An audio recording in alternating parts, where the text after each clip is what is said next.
nuestras redes sociales.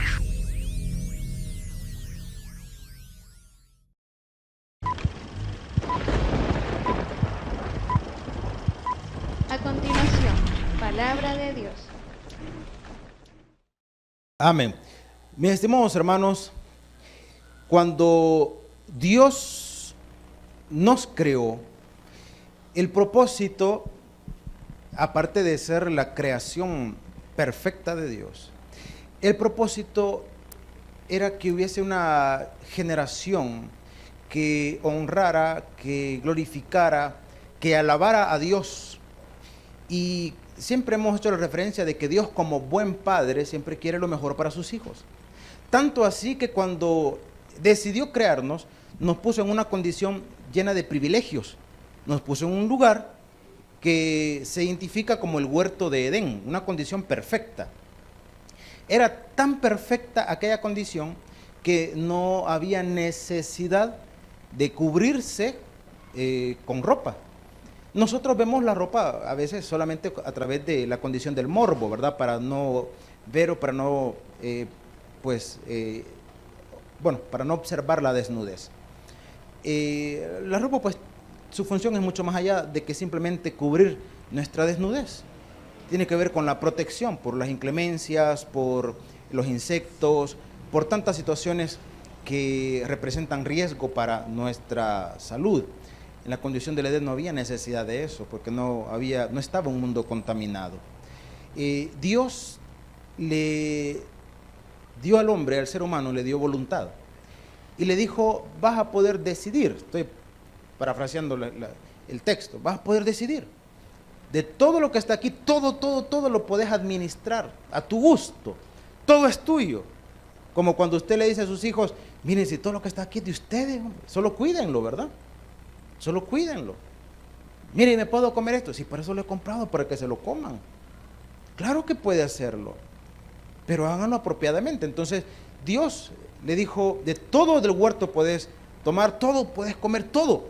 Solo de este árbol, el árbol de la ciencia, del bien y del mal, de él no vas a comer. Y siempre hemos planteado el hecho de que si Dios sabía que el hombre le iba a desobedecer, ¿por qué poner un árbol allí que iba a ser motivo de caída? Y la conclusión siempre ha sido la misma, porque Dios nos dio voluntad, la capacidad de tomar nuestras decisiones. Y Dios se glorifica cuando usted de su decisión decide honrarlo o no. Dios se glorifica en eso. Entonces, el ser humano, como usted conoce la historia, el ser humano pecó, el ser humano desobedeció, el ser humano fue destituido de la gloria de Dios, y entonces comenzamos a vivir en un mundo caído. Tanto las condiciones del mundo, las espinas, dice la palabra, fueron el resultado de ese mundo caído. El trabajar con esfuerzo, no el trabajo, hermano, el trabajar con esfuerzo fue resultado de ese mundo caído, porque el trabajo ya existía. Que el trabajo lo hizo Dios como castigo, ese es el corito aquel que usted ya sabe cuál, ¿verdad? Pero eso no es bíblico, hermano, eso no es bíblico. Ya existía el trabajo, el sobreesfuerzo, eso es lo que no estaba establecido.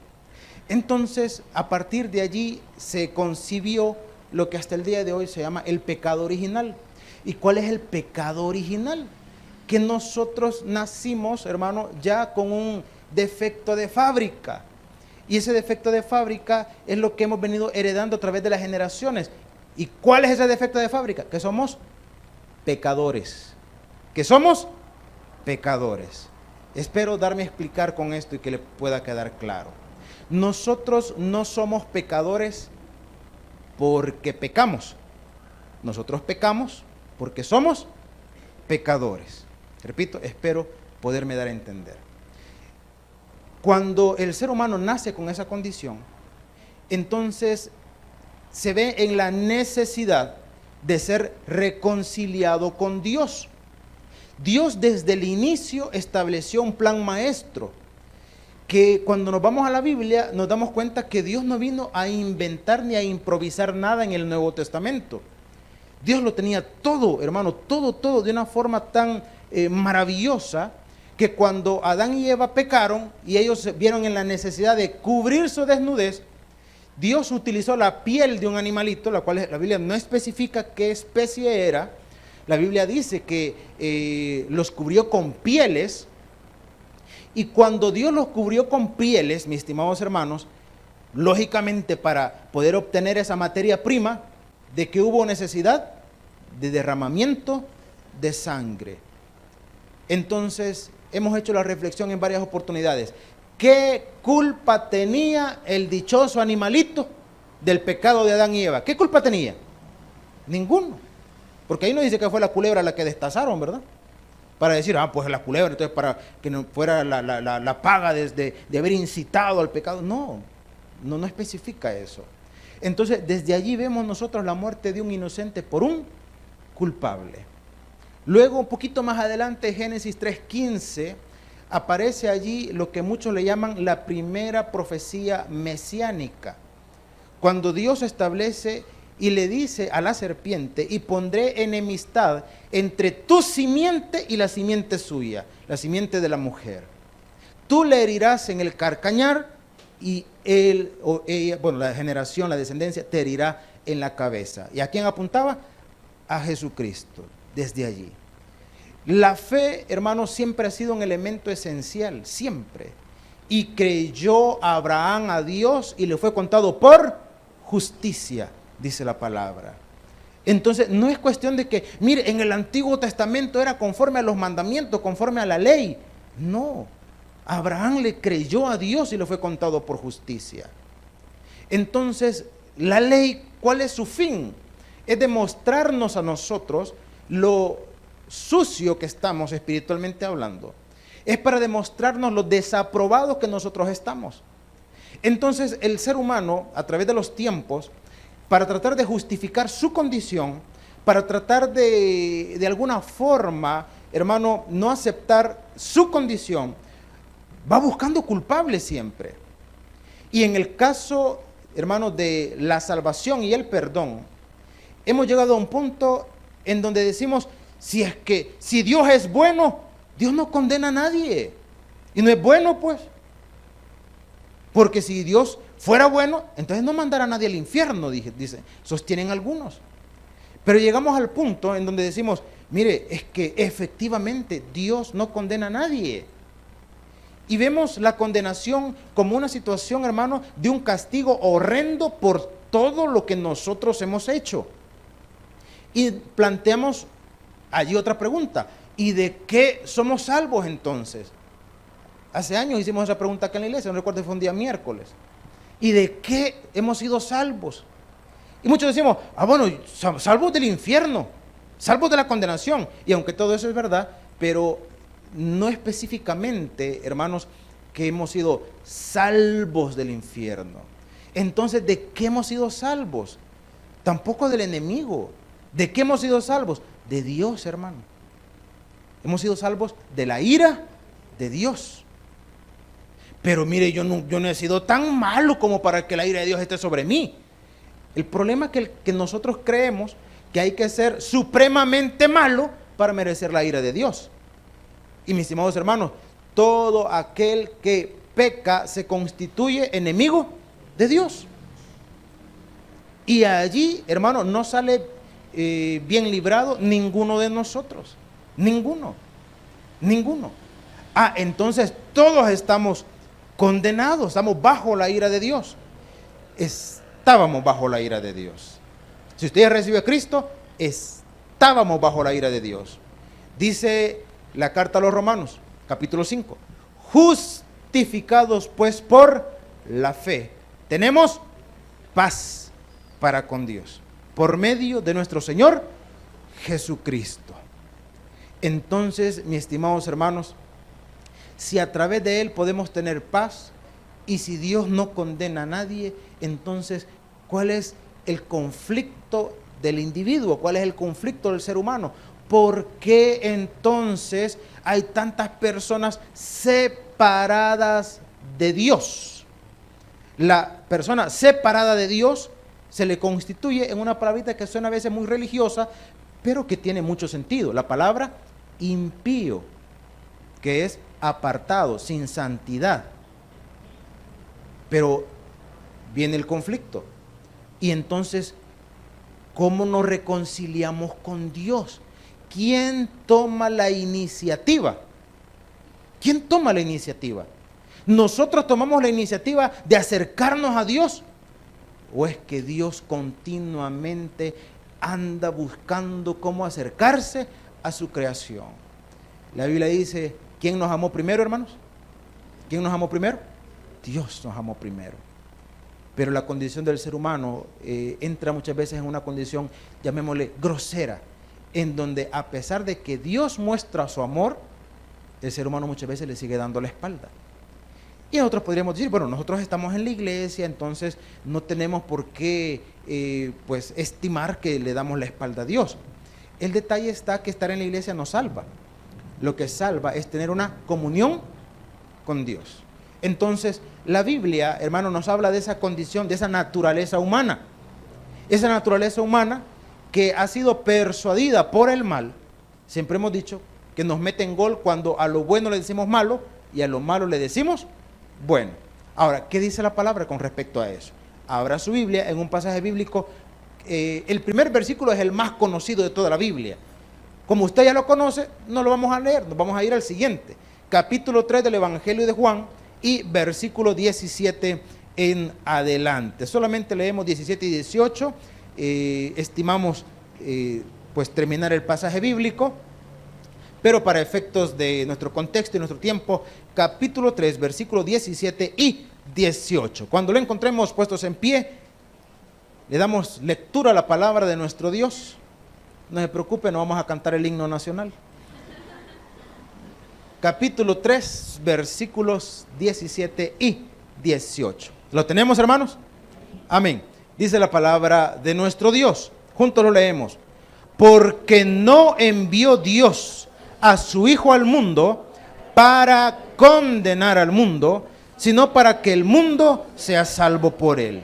El que en él cree no es condenado, pero el que no cree ya ha sido condenado porque no ha creído en el nombre del unigénito Hijo de Dios. Hasta allí y oramos. Padre, en esta mañana háblanos al corazón a través de tu palabra.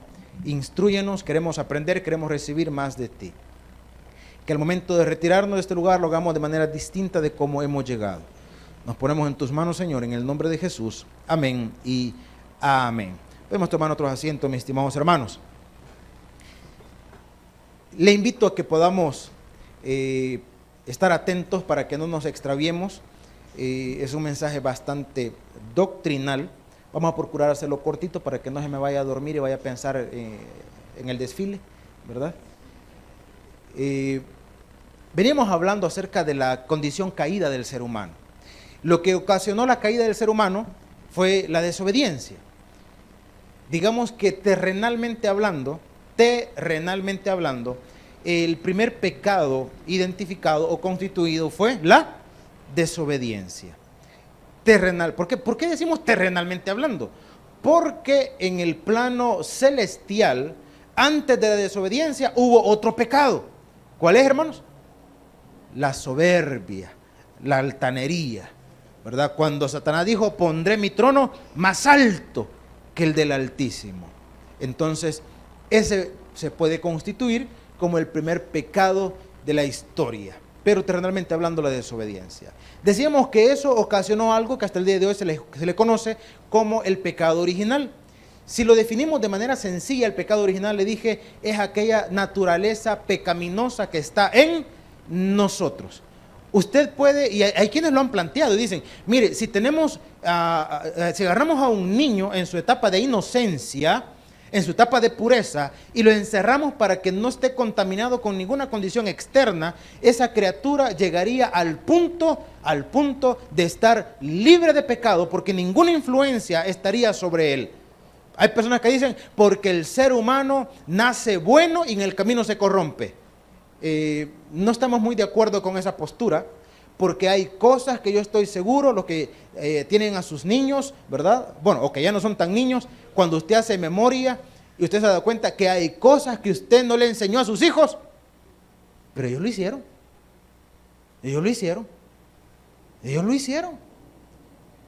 De repente el niño llega en un momento, más o menos aproximadamente entre los 2 años, poquito menos quizás, en donde comienza a tener sentido de la posesión. Usted agarra algo, un juguete, qué sé yo, cualquier cosa, y lo toma como suyo. Y si usted se lo quita, ¿qué hace? Llora. Llora.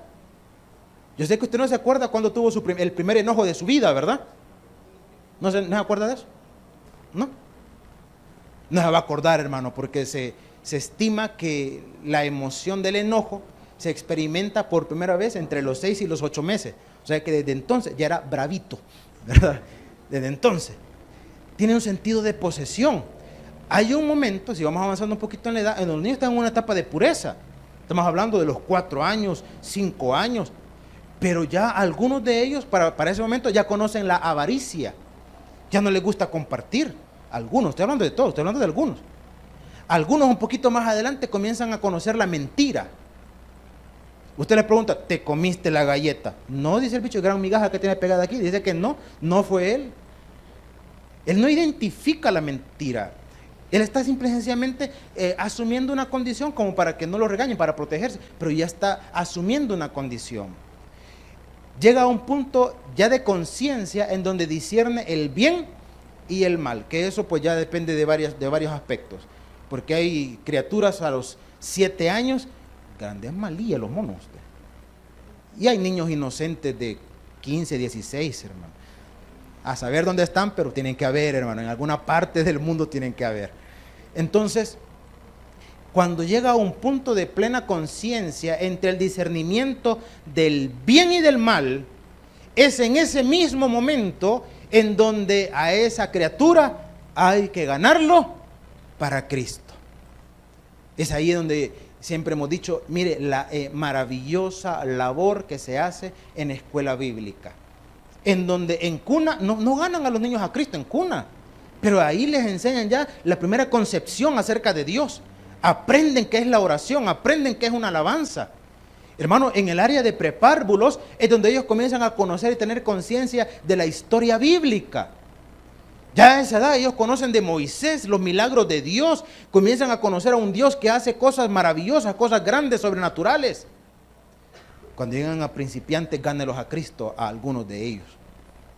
Porque algunos de ellos ya disciernen, conocen lo que es el bien, lo que es el mal, la concepción del pecado la conocen muy bien, saben que han cometido errores, saben que han ofendido a sus padres, saben que han ofendido a Dios, y del momento que saben que han ofendido a Dios, ¿de qué necesita? Del perdón, del perdón. En prejóvenes, ¿qué va a hacer? Va a cimentar su fe, va a conocer a un Dios que no lo abandona, va a conocer a un Dios de misericordia, a un Dios de amor, a un Dios que va a estar con ellos siempre. Cuando pasan, hermano, acá en el templo, entonces, ¿qué hacemos? A sobreedificar sobre el fundamento que ya está puesto. Pero, ¿qué sucede con el individuo cuando de repente tiene la concepción de Dios, cuando el individuo no conoce a Dios, pero tiene una concepción de Dios, ha oído de Dios? Por eso Job dijo en algún momento, y de oídas te había oído. ¿Por qué? Porque una cosa es tener una concepción de Dios, otra cosa es conocer a Dios, hermano. Son cosas diferentes, son cosas distintas. Es como que usted memorice la Biblia. Usted puede memorizar la Biblia, no necesariamente conocer de Biblia. Hay gente que no memoriza la Biblia, pero conoce de Biblia. Y usted dice, ¿cómo es posible eso? ¿Cómo me puede decir que conoce de Biblia si no ha memorizado la Biblia? Es que repetir mecánicamente versículos bíblicos no es conocer la Biblia, hermano. Leerla, comprenderla, entender lo que allí Dios le está diciendo a usted, no a los demás, porque somos excelentes para regalar el mensaje, ¿verdad? Ah, cabalito, lo que aquel necesita, lo que aquella necesita. Hermano, no regale el mensaje, tome lo que es suyo y lo que no, deséchelo simple y sencillamente. El apóstol Pablo dijo, retened lo bueno, deseche lo malo, lo que para usted no es para usted. Entonces, la condición del individuo, hermano, cuando no conoce a Dios es la siguiente. Dice versículo 17. Primero, lo que tenemos que estar convencidos nosotros para poderlo transmitir a los demás. Porque no envió Dios a su Hijo al mundo. ¿Para qué, hermano? Para condenar al mundo. Sino para que el mundo... Ahora, aquí entramos en un detalle.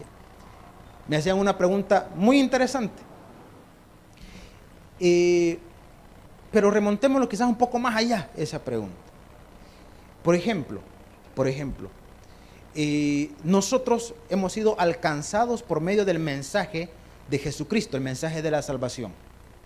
Y las personas que nunca fueron alcanzadas con el mensaje, hermano, ¿sabe usted que hay lugares, quizás en nuestro país, digo quizás en nuestro país, eso no sea una realidad, quizás en nuestro país, pero hay en otros lugares en donde, hermano, la gente nunca ha sido confrontado con el mensaje, nunca. Yo estuve en un lugar, hermano, donde estaba un jovencito, lo iba a evangelizar, creo que tenía alrededor de 14 años, yo andaba en mi Biblia y le hice una pregunta, le dije, ¿alguna vez te han hablado de Dios? El jovencito tenía la concepción de Dios. Me dijo, no, me dijo. Y me ocurrió, quizás por lo inaccesible del lugar, porque ahí había una iglesia católica que le abrían una vez al año. Una iglesia católica que le abrían una vez al año. O sea, si había una iglesia católica que le abrían una vez al año, significa que iglesia evangélica no había ninguna. Una de las experiencias más maravillosas y extraordinarias de mi vida fue en ese lugar, en un pueblecito bien alejado, hermano, inaccesible, en donde había un local comunal.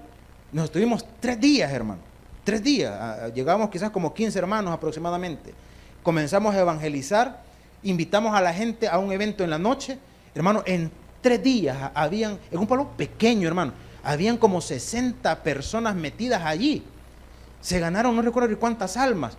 La gente clamaba, la gente decía, ¿cuándo van a regresar? No se vayan, no se vayan. Hermano, era tanta la sed. Creo que ya les he contado este caso. Estaba una señora, y es ahí en donde uno nunca debe desestimar la labor evangelística de nadie, hermano. Porque estaba una señora que llegaron unos jovencitos a evangelizarla, una señora, bueno, ya una anciana. Llegaron unos jovencitos a evangelizarla, y la señora comenzó a rebatirles. Y les comenzó a decir, ¿y ustedes qué me van a decir a mí? Ustedes no saben si el día de mañana ustedes van a caer, si ustedes van a pecar, no sé qué, no sé cuánto, que ya. Y los desestimó a los jovencitos.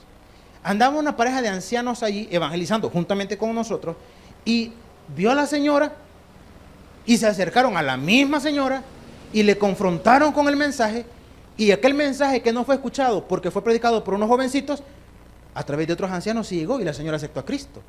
Después de que estaba toda renuente, después que decía, ustedes aquí, ustedes allá. Hermano, a los 2 días, esa señora se me acerca y me dice, hermano, cante un corito, me decía. Y después la señora que nos estaba bandeando hace 2 días. Y ahora está pidiendo que canten un corito. Hermano, en ese lugar le dije, me encontré con un jovencito, y cuando le dije si alguna vez le habían hablado de Dios, me dijo que no. Le agarré mi Biblia y le dijo, ¿sabes qué es esto? Le dije, ¿sabes qué es esto? Me dijo, no, me dijo. ¿Alguna vez te han enseñado qué es una Biblia? No, me dijo. ¿Sabes qué es la Biblia? No. ¿Sabes qué? No. Y esas personas, ¿qué pasa con ellos? Si hay lugares donde nunca van a ser confrontados con la palabra, ¿qué va a ser de ellos? Dios sería malo si Dios los condenara porque nunca se les habló el mensaje. Dios es un Dios justo, hermano. Dios es un Dios justo. Hay algo que se llama por motivos de conciencia. Y ya le voy a explicar cuál es el punto al que quiero llegar. Hay algo que se llama por motivos de conciencia. Significa que si una persona al que nunca se le llevó el mensaje, no está destinado a la condenación, sino que esa persona, conforme a su concepción, hermano, de Dios y la reverencia hacia Dios y la necesidad de Dios, Dios va a determinar por motivo de conciencia si es condenado o es salvo. Ahora, hay un punto ahí. Y si esa persona, antes de morir, usted llega y le predica de Cristo y le habla de Cristo y le muestra el plan de la salvación, si antes era por motivo de conciencia y ahora usted le habló, ¿qué hizo, hermano? ¿Qué hizo? Lo condenamos porque ahora sí ya se le predicó. Lo condenamos. Y entonces uno dice, bueno, quiere decir que está en la decisión del individuo, está en la decisión del ser humano. No, porque aquella persona, recuerde que ¿quién conoce el interior del individuo? ¿Lo conoce? Aquella persona que anhela en su corazón estar en armonía con Dios, cuando usted le presente el mensaje, inmediatamente, hermano, va a identificar que necesita del perdón y la misericordia de Dios. Porque Dios no nos mandó a predicar para andar condenando gente. Dios no nos mandó a predicar para andar condenando gente, sino porque la gente que de verdad quiere buscar a Dios, la gente que de verdad quiere acercarse a Dios, cuando escuchen el mensaje, cuando sean confrontados con el mensaje, ¿qué van a hacer? Hermanos, van a abrir su corazón a Dios. Si no, si usted ha venido los miércoles, recuerde el carcelero de Filipos. Él, hermano, estaba ahí cumpliendo su labor. Cuando aconteció aquel terremoto y los presos fueron libertados, o las puertas de la cárcel se abrieron, él creyó que todos se habían escapado y la pena por dejar escapar los reos era de muerte. Estaba a punto de, hermano, suicidarse el hombre. Cuando Pablo le habló, dijo: no lo hagas, todos estamos aquí. Inmediatamente aquel hombre reconoció que lo que estaba pasando allí era algo sobrenatural, era algo de parte de Dios, del Dios que él concebía, pero que no conocía. Se lo repito, del Dios que él concebía, pero que no. E inmediatamente, hermano, al ver eso, hizo una pregunta que me imagino que en algún momento, hermano, surgió de lo profundo de su ser, no en ese instante, en algún momento. Y les dijo: señores, ¿qué debo hacer para ser salvo? Yo no sé, antes de usted ser cristiano, cuáles eran las inquietudes espirituales que en usted había, hermano. Yo recuerdo, antes de haber recibido a Cristo, pasaba frente a una iglesia cristiana. Yo les he contado muchas veces, yo no identificaba entre católico y evangélico, yo no sabía identificar entre lo uno y lo otro, no lo conocía, no había sido instruido en una religión. Entonces el templo, que mantiene el mismo nombre hasta el día de hoy, a mí me llenaba de curiosidad, porque el templo se llama, el Gólgota, así se llamaba. Entonces, cuando queríamos hacer referencia a algún lugar cercano al templo, siempre decíamos: por el Gólgota, pero no discernía, bueno, yo no discernía ni por cerca que era el Gólgota, por qué se llamaba Gólgota. Pero en la pared de esa iglesia había un texto que decía: nadie viene al Padre si no es por el Hijo. Y una vez pasando por ahí leo eso y queda aquí aquella inquietud de decir: ¿cómo se llega al Padre? Por el Hijo. Nadie llega al Padre sino... Y aquella condición, hermano, y por eso dice la carta a los romanos: ¿y cómo creerán si no hay quien? Significa que hay gente que siempre va a tener un corazón dispuesto, y todo lo que necesita es que haya alguien que les muestre el camino. Si no, cuando usted lee Hechos de los Apóstoles, usted lee ahí que iba un etíope, dice, un eunuco, un funcionario de una reina, iba leyendo al profeta Isaías, y el texto que leía dice que era: como oveja muda fue llevada, hermano, al matadero, y no abrió él su boca. Y él leía, hermano, Y Dios le dijo a Felipe: acércate, le dice. Y Felipe se sube al carro, dice, y le hizo una pregunta maravillosa. ¿Alguien recuerda qué le preguntó? ¿Entiendes lo que lees?, le dijo. ¿Entiendes lo que lees? El hombre leía, hermano. El hombre leía. Cualquiera podría decir: está leyendo la escritura, la comprende, la entiende. Por eso le dije hace un momento, no es lo mismo memorizarse la Biblia que conocerla. Y aquel hombre, con un corazón dispuesto, le dijo: ¿cómo voy a entender si nadie me explica? Yo no sé si el profeta está hablando de sí mismo o de algún otro. Yo no lo sé. Entonces Felipe, hermano, le habló acerca de Jesucristo. Y mire cómo es la disposición. Por eso le dije, cuando una persona de verdad está, hermano, queriendo estar en armonía, en paz con Dios, cuando el mensaje le llega, no es un mensaje de condenación, porque Dios no envió a su Hijo al mundo. ¿Para qué? Para condenar al mundo. Esa persona, cuando identifique y cuando reconozca que la respuesta a su necesidad espiritual está en Cristo, inmediatamente lo va a conocer. Inmediatamente. Aquel hombre, aquel etíope, cuando se le habló acerca de Jesucristo, hizo una pregunta. Me imagino que cuando la pregunta surgió, ya tenían buen tiempo de estar hablando, de estar aclarando dudas espirituales, a tal punto que aquel hombre dijo: ¿qué me impide que yo sea bautizado? Y ahí esa porción maravillosa le dijo: si crees de todo corazón, bien puedes. Inmediatamente aquel hombre responde, dice: creo que Jesucristo es el Señor. ¿Ve usted un corazón difícil, un corazón reacio al mensaje? No, en ningún momento. Cuando nosotros vamos a llevar el mensaje, yo por eso siempre insisto, y cuando tengo la oportunidad de hacerlo, continuamente lo repito: la palabra no es para contender, no es para pelear, no es para eso. Y mire, y me encontré con una persona y me comenzó a cuestionar y me comenzó a argumentar, y entonces me estuve ahí 2 horas y media tratando de convencerlo. Nosotros no somos mandados a convencer a nadie. Cuando usted encuentre un pleitista, una pleitista, hermano, salúdelo y ahí déjelo. Él o ella en su orgullo va a decir: es que a mí nadie va a venir a decirme nada, mira, calladito los dejo, rapidito se van, porque él cree que es un gran docto. No, hermano, no pierda su tiempo, no respondas al necio conforme a su necedad. La semana pasada estaba con un caballero ahí y comenzó y me dice: y a usted, me dijo, ¿por qué anda predicando? ¿Quién lo envió? Me dijo. Y yo en fondo de mi corazón y con humildad dije: achis, ¿qué te importa? ¿Quién te envió? Me dijo. Y le dije yo: ¿y por qué usted me cuestiona quién me envió? La Biblia dice, le dije yo, que fuéramos por todo el mundo y predicáramos a Jesucristo, que hiciéramos discípulos. Y me comienza a decir, porque así son los altaneros: lea, me dijo, en Romanos tal, me dijo, lea, me dijo, lea. Pues, no es mi tata porque me está mandando, le iba a decir yo, ¿verdad?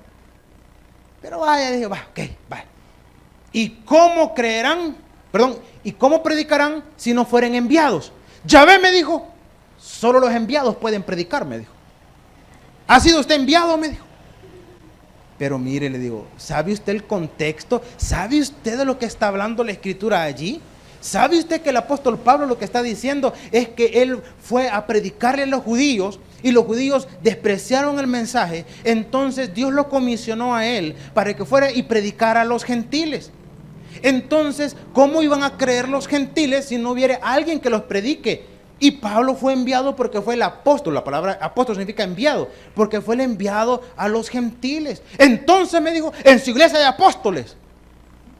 No conoce al apóstol Ricardo, dije yo. Nuestro apóstol oficial no lo conoce.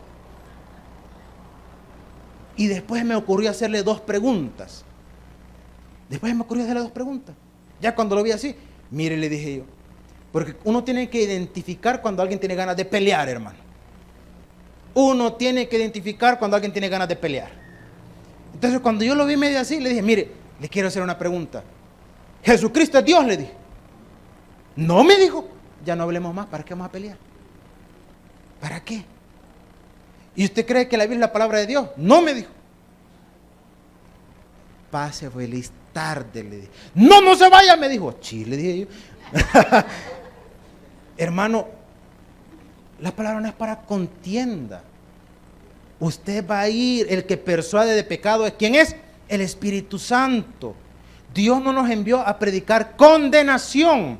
Dios nos envió a predicar reconciliación. ¿Quién nos reconcilia con Dios? Él mismo, hermano. Él mismo. ¿A través de quién? De Jesucristo. Entonces la Escritura dice: porque no envió Dios a su Hijo al mundo para condenar al mundo, sino para que el mundo sea salvo por él. Vayamos, y prediquemos ¿a quién? A Jesucristo. Y a aquellos corazones a quienes el Espíritu Santo haber persuadido de pecado, le van a reconocer, le van a recibir. Y a los que no, con ellos no pelee. No estamos para condenar. Dios no envió a su Hijo para condenar, ni Dios condena a nadie. Dice la palabra, versículo 18. El que en él cree, no está hablando del... Hablemos de fe, hermano. Hablemos de fe. Cuando hablamos de fe, usted va a identificar 2 tipos de fe. la fe se le llama fe común. ¿Cuál es la fe común?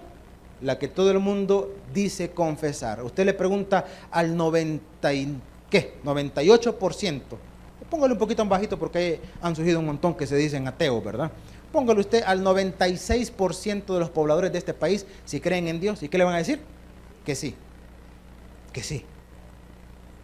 Ahora los ministerios de evangelismo, hermano, tenemos un reto. Y es que de 10 personas, 8 le dicen que son cristianos, hermano. 8 le dicen que son cristianos. Y cuando usted comienza a hablar con ellos, te da cuenta que no son cristianos.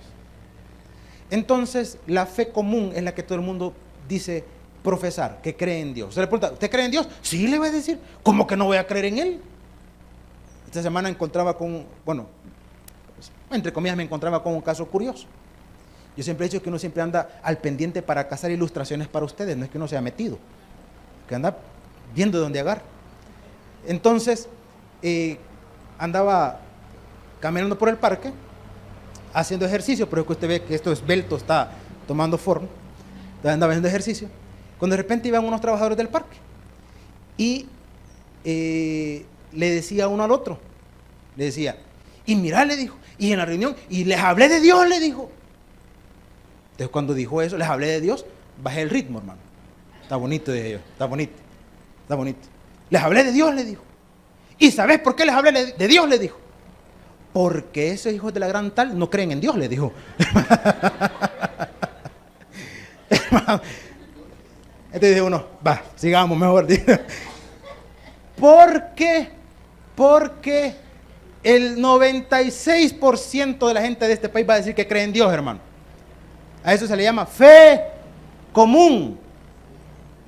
Porque hay un montón de hijos de la gran tal que no creen en Dios, hermano. Que no creen en Dios. Así dijo el hombre, estoy repitiendo las palabras de él.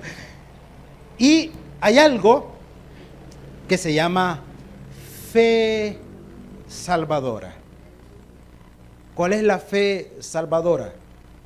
Cuando usted reconoce que el que murió allí en la cruz del Calvario no vino, hermano, para enseñarnos a morir, porque no hay un manual para enseñarnos a morir. Porque el que vino y murió en la cruz del Calvario no fue para partir la historia en dos, en antes y después de Cristo. Porque el que murió ahí en la cruz del Calvario no era un gran maestro moral que nos dio grandes lecciones para la vida. Y qué lástima que haya terminado así. El que murió ahí en la cruz, hermano, tampoco fue una víctima de la ignorancia y el desconocimiento de los judíos y los romanos. El que fue crucificado allí tampoco fue asesinado. Cristo no fue asesinado. ¿Qué dice la palabra? Que a él nadie lo mató. Él se entregó por nosotros. Que los judíos y los romanos fueron los culpables de la muerte de Jesús. Mentira. Los culpables de la muerte de Jesús fuimos nosotros. Porque Él murió allí por mis culpas, por mis pecados. Para que todo aquel que en Él cree, fe salvadora, no se pierda, mas tenga vida eterna. Y si usted lo ha hecho suyo, usted se ha constituido nueva criatura, usted es un hijo de Dios que un día va a estar gozando en su presencia. Esta mañana, denle un fuerte aplauso a nuestro Padre Celestial. Vamos a orar. El predicador ha terminado su mensaje. Es tiempo de que recibas a Jesús como tu Salvador personal. Ora conmigo de la siguiente manera. Señor Jesús, yo te recibo hoy como mi único y suficiente Salvador personal. Creo que eres Dios, que moriste en la cruz por mis pecados y que resucitaste al tercer día. Me arrepiento, soy pecador. Perdóname, Señor. Gracias doy al Padre por enviar al Hijo a morir en mi lugar. Gracias, Jesús, por salvar mi alma hoy en Cristo Jesús, mi Salvador. Amén. Bienvenido a la familia de Dios. Ahora te invitamos a que crezcas en el conocimiento de las Escrituras. Congrégate con nosotros. Estamos ubicados en kilómetro 6,5, carretera a Los Planes de Renderos.